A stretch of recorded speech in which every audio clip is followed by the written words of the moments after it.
Okay, Dave. Now, we buddies, right? So this is your fault. And I'm blaming you.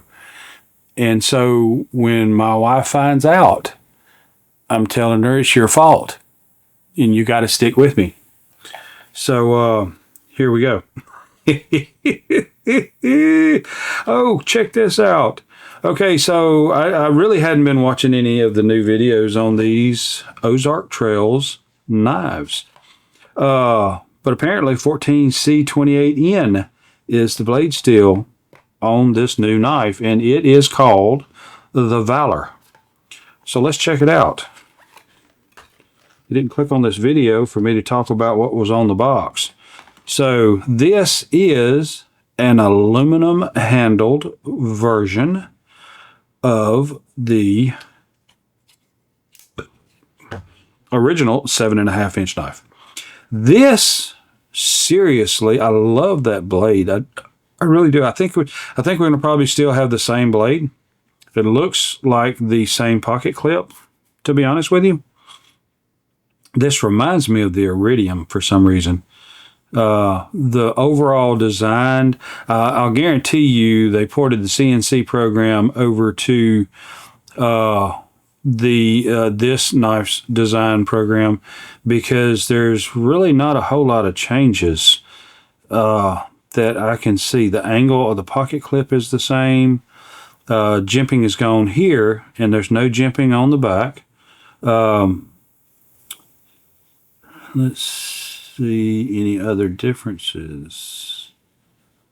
Of course, you don't have a fully skeletonized frame.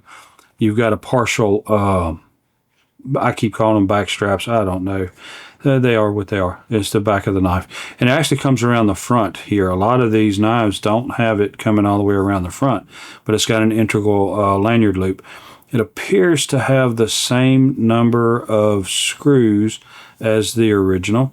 Now this is kind of a, and I'm gonna say this, and you're gonna think I'm crazy, but like a felt. It's almost a hard felt type feeling. Kind of like those devices that have a rubberized feel to them. Now this gets in your pocket and goes to wear, and it'll probably be slick as a baby's butt, but I don't know. So the blade, oh, come on. All right. So, you know, I was looking at this profile right here, and it's same as the original knife.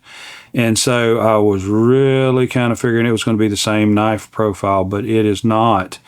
And that, now it's still got that darn hollow grind on it, but it's even less prominent than on the original. And it is a Tanto style.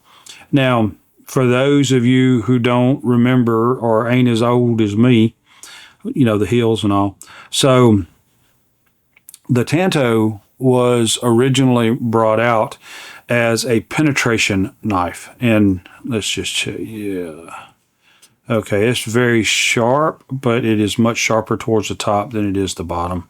But the Tanto tip was designed originally for penetration, and they would show it, you know, punching through car doors and still being a good, you know, a usable knife. And in my day when that knife came out, car doors was made out of steel, and so it was a significant achievement in and of itself to have a blade like that. And what made the blade that way is because the back, and normally I think those blades in the beginning were straight backed. The back was thick, and it come all the way to the point until you got to here where the Tanto would start, and then the point would taper off slightly in relation to the tip coming down, the tip geometry coming down. So you had a very hefty, a very sharp pointed, hefty bladed tip. And so that's where you got your penetration. And this right here it's a Tanto, but it is a long, that's a jugger. That's a jugger all day long. That is a jugger. And you have a longer Tanto on that, in addition to a drop point. So it is a drop point Tanto. It's odd, but I like it. I like that brown blade. I really do. I don't know what kind of coating that is. Probably some kind of nitride coating or something maybe, which would be nice. That's probably why this knife is $20. So it's twice what the original was. I do believe you get that in value. The inside appears to be exactly the same liners.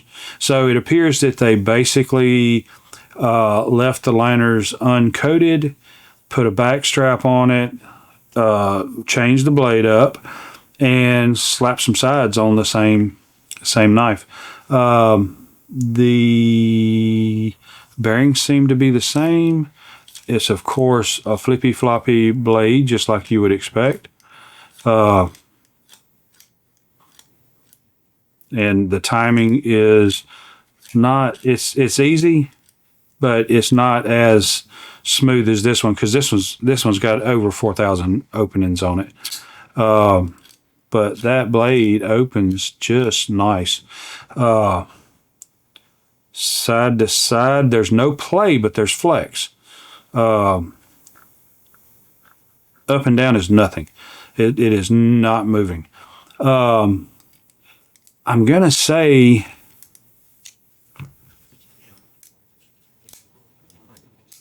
and again, this could be simply because of the number of times that knife has been opened. But back here, this just feels a little gritty. Not anything, anything negative, really.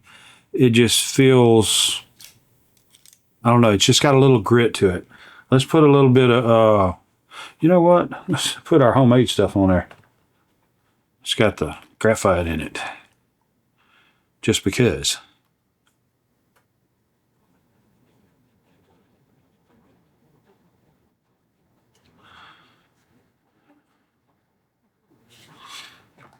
And we'll give that a few flicks.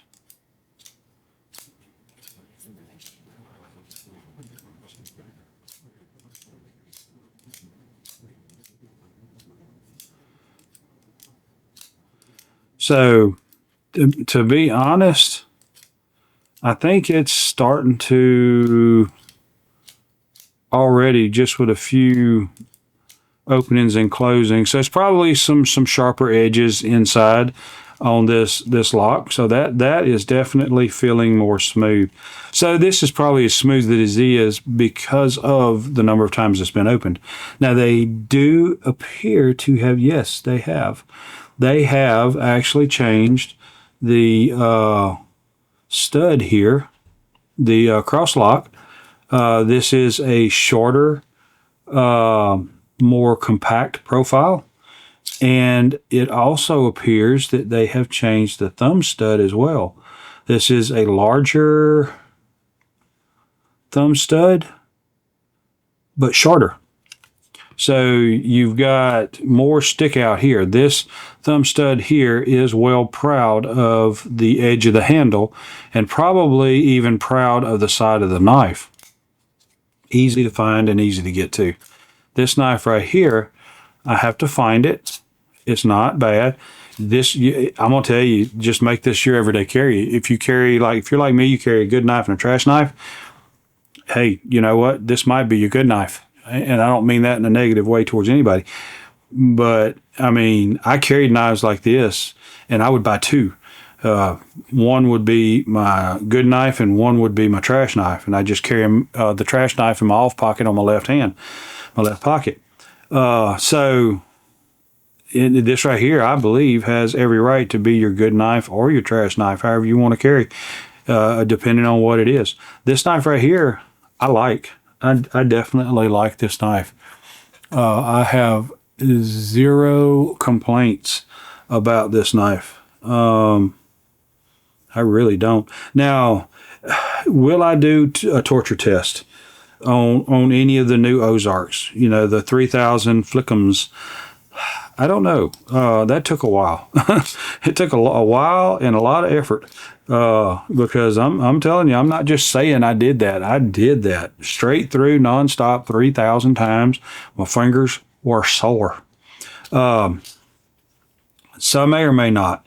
I believe that these are builds or build ups from the original. So I believe that it's like redundant, kind of just, trying to make a video to make a video type deal, because everything seems to be the same. They just changed a few geometries. Say you can see the corners lopped off here and here. This is a little sharper. This is lopped off. This is not. And so you've got just a few little changes.